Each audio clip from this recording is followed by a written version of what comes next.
Hi everybody, I sure do miss you. Today I'm going to read you a story. It's about some friends of Jesus who had to say goodbye. Goodbye to Goodbyes by Lauren Chandler and illustrated by Catalina Echeverri. In the little town of Bethany, there lived a man named Lazarus. He had two sisters, Mary and Martha. Martha loved to throw a party. Mary loved to sit and listen. Lazarus loved his two sisters, and they were all friends with a man named Jesus.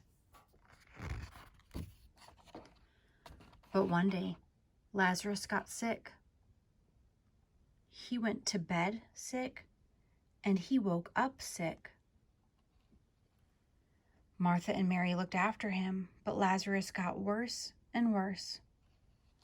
"I know," said Martha. "I will tell our friend Jesus. He can help." Martha thought about all Jesus had done. He made the blind people see. "I can see." He made the deaf people hear. Bah, cluck, hee-haw. He made the people who had been sick walk, jump, run, and leap for joy.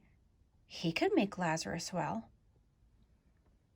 So she and Mary sent a message to Jesus. "Lord Jesus, our brother Lazarus, the friend that you love, is sick. Come quickly." It took days for Martha's message to reach Jesus. And when Jesus heard his friend was very, very sick, he did nothing. Did nothing? That's right. He didn't ride the first donkey to Bethany. He didn't run until his side hurt. For 2 whole days, he stayed right where he was. Why? Jesus told his disciples, "Our friend Lazarus is very sick, but this illness won't end with Lazarus being dead. We won't have to say goodbye forever. I have a plan." Whew, Jesus had a plan. But what was it? Then at last, Jesus and his disciples headed to Bethany. "Our friend Lazarus has fallen asleep," Jesus announced, "but I'm on my way to wake him up." The disciples looked at each other. Did they hear him right? Lazarus was sleeping. Couldn't Mary and Martha wake him up? Jesus knew their questions. He looked at them and said, "Lazarus has died." Dead? How could this be? Didn't Jesus say that Lazarus would not die? Didn't he say they wouldn't have to say goodbye forever? What happened to his plan?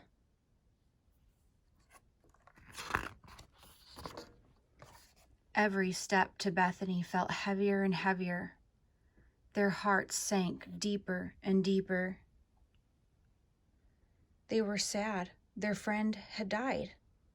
They didn't even get to say goodbye. 4 days after Lazarus had died, Jesus and his disciples finally arrived. Martha came running to meet them. Her face was sad. Her eyes were red.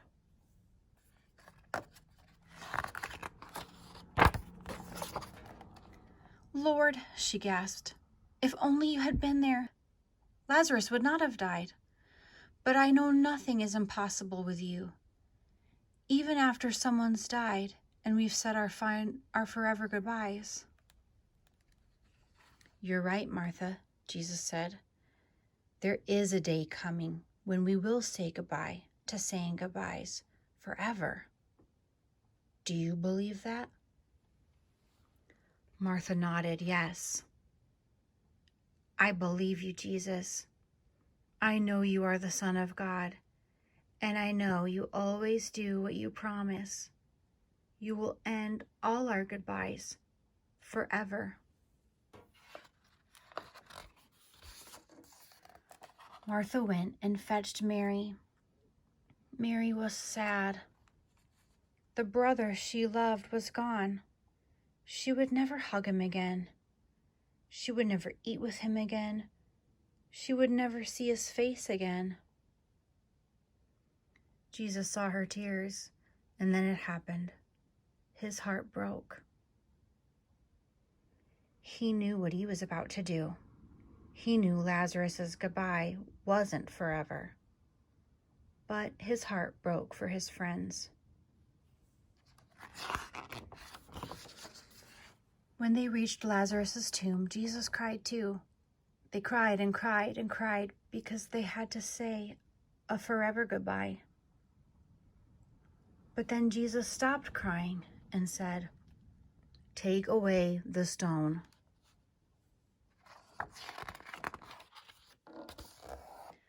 Martha told him there might be a horrible smell. Jesus said, "You need to believe me." So they took away the stone. Then he yelled, like a lion's mighty roar, "Lazarus, come out!" And he did.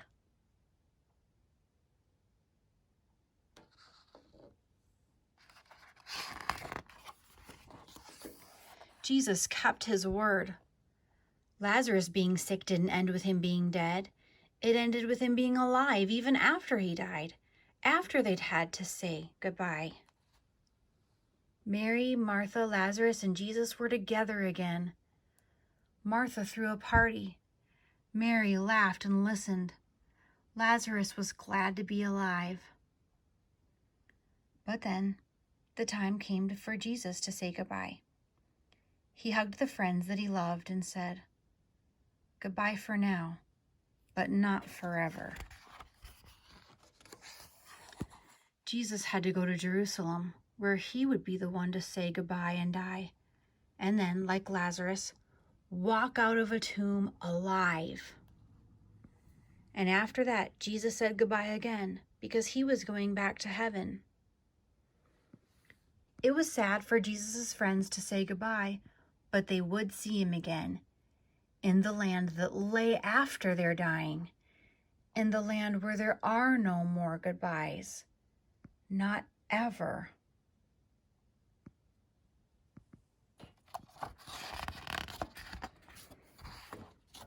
We all have to say goodbye sometimes. Some of them are short goodbyes. Some are long. Sometimes a friend of Jesus who we love gets sick and we're sad. Sometimes because they die, we have to say goodbye. It feels like a forever goodbye. Jesus knows it's sad to say goodbye. So Jesus came to end goodbyes. And one day, Jesus and all his friends will say goodbye to goodbyes forever. You and I have had to say goodbye to a lot of people lately. We've said goodbye to each other. We've said goodbye to friends, to teachers, to loved ones that we'll see again, but it might be a while. And many of us have also had to say goodbye to those that we love that have passed away from this earth. And that's very sad. But I want to share with you the good news we heard about in this story today. And remember that in Jesus Christ, there are no goodbyes.